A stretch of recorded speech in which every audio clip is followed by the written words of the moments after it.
Hi friends, ಎಲ್ಲರೂ ಹೇಗಿದ್ದೀರಾ? ಎಲ್ಲರೂ ಚೆನ್ನಾಗಿದ್ದೀರಾ ಅಂತ ಅಂದ್ಕೊಂಡಿದ್ದೀನಿ. ಇವತ್ತು ಪಡವಲಕಾಯಿ ಗೊಜ್ಜು ಹೇಗೆ ಮಾಡೋದು ಅಂತ ನೋಡೋಣ. ಚಪಾತಿ, ಪೂರಿ, ಹಾಗೆ ಇಡ್ಲಿ, ದೋಸೆ ಎಲ್ಲದಕ್ಕೂ ಕೂಡ ಒಂದೊಳ್ಳೆ ಕಾಂಬಿನೇಷನ್ ಇದಾಗಿರುತ್ತೆ. ಹಾಗಾದರೆ ಪಡವಲಕಾಯಿ ಗೊಜ್ಜು ಹೇಗೆ ಮಾಡೋದು ಅಂತ ನೋಡೋಣ ಬನ್ನಿ. 1/4 kg ಪಡವಲಕಾಯಿ ತಗೊಂಡು ತೊಳೆದು ಚಿಕ್ಕ ಚಿಕ್ಕದಾಗಿ ಕಟ್ ಮಾಡಿ ಎತ್ತಿಟ್ಕೊಂಡಿದ್ದೀನಿ. 3 ಟೊಮೊಟೊನ ಕಟ್ ಮಾಡಿ ತಗೊಂಡಿದ್ದೀನಿ. ಇದನ್ನು ಜಾರಿಗೆ ಹಾಕ್ಕೊಂಡು ಪೇಸ್ಟ್ ಮಾಡ್ಕೊಂಡು ಬರೋಣ.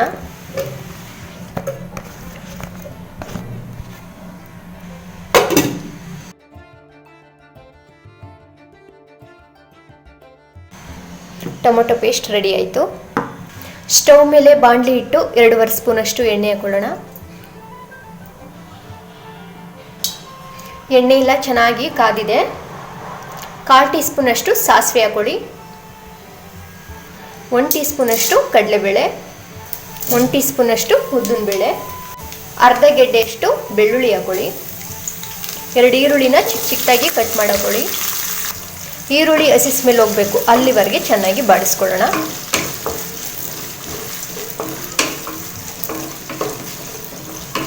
ನೀವಿನ್ನೂ ನಮ್ಮ ಚಾನಲ್ಗೆ ಸಬ್ಸ್ಕ್ರೈಬ್ ಮಾಡ್ಕೊಂಡಿಲ್ಲ ಅಂದರೆ ದಯವಿಟ್ಟು ಸಬ್ಸ್ಕ್ರೈಬ್ ಮಾಡ್ಕೊಳ್ಳಿ.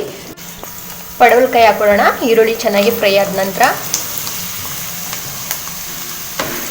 ಚೆನ್ನಾಗಿ ಪಡವಲಕಾಯಿನ ಎಣ್ಣೆಯಲ್ಲಿ ಹುರ್ಕೋಬೇಕು. ಸ್ಟವ್ನ ಹೈ ಫ್ಲೇಮಲ್ಲಿ ಇಟ್ಕೊಂಡು ಚೆನ್ನಾಗಿ ಫ್ರೈ ಮಾಡ್ಕೊಳ್ಳಿ.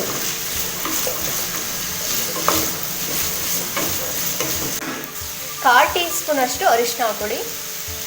ಚೆನ್ನಾಗಿ ಮಿಕ್ಸ್ ಮಾಡ್ಕೊಳ್ಳೋಣ.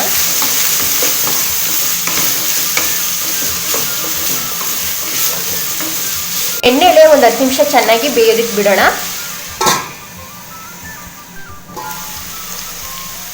ಎಣ್ಣೆಯಲ್ಲಿ ಪಡವಲಕಾಯಿ ಚೆನ್ನಾಗಿ ಬೆಂದ್ಕೊಂಡಿದೆ. ನಾವು ಎಷ್ಟು ಎಣ್ಣೆಲಿ ತರಕಾರಿಗಳನ್ನ ಫ್ರೈ ಮಾಡ್ತೀವೋ ಅಷ್ಟೇ ಕೂಡ ಗ್ರೇವಿ ಟೇಸ್ಟ್ ಆಗಿರುತ್ತೆ.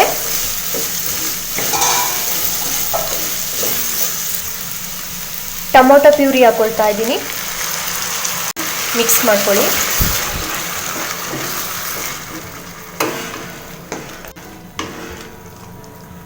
ಟೊಮೊಟೊ ಹಾಕಿ 1-2 ನಿಮಿಷ ಚೆನ್ನಾಗಿ ಬೆಂದ ನಂತರ ರುಚಿಗೆ ತಕ್ಕಷ್ಟು ಉಪ್ಪು ಹಾಕೊಳ್ಳಿ. 3 ಟೀ ಸ್ಪೂನಷ್ಟು ಸಾಂಬಾರು ಪುಡಿ ಹಾಕೊಳ್ಳಿ. ಕಲರ್ಗೆ ಅಂತ 1/4 ಟೀ ಸ್ಪೂನಷ್ಟು ಕಾಶ್ಮೀರ್ ಚಿಲ್ಲಿ ಪೌಡರ್ ಹಾಕೊಳ್ತಾ ಇದ್ದೀನಿ. ಇದು ಆಪ್ಷನಲ್ ಮಾತ್ರ. ಅರ್ಧ ಟೀ ಸ್ಪೂನಷ್ಟು ಧನಿಯಾ ಪುಡಿ ಹಾಕೊಳ್ಳಿ. ಮಸಾಲ ಪೌಡರ್ ಎಲ್ಲ ಹಾಕೊಂಡ ನಂತರ ಹಸಿ ಸ್ಮೆಲ್ ಹೋಗಬೇಕು, ಮಸಾಲ ಪುಡಿದು ಹಸಿ ಸ್ಮೆಲ್ ಹೋಗಬೇಕು, ಅಲ್ಲಿವರೆಗೆ ಚೆನ್ನಾಗಿ ಮಿಕ್ಸ್ ಮಾಡ್ಕೊಳ್ಳೋಣ.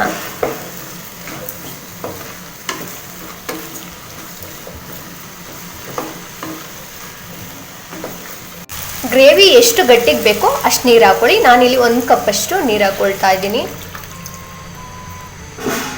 ಮಿಕ್ಸ್ ಮಾಡ್ಕೊಳ್ಳೋಣ.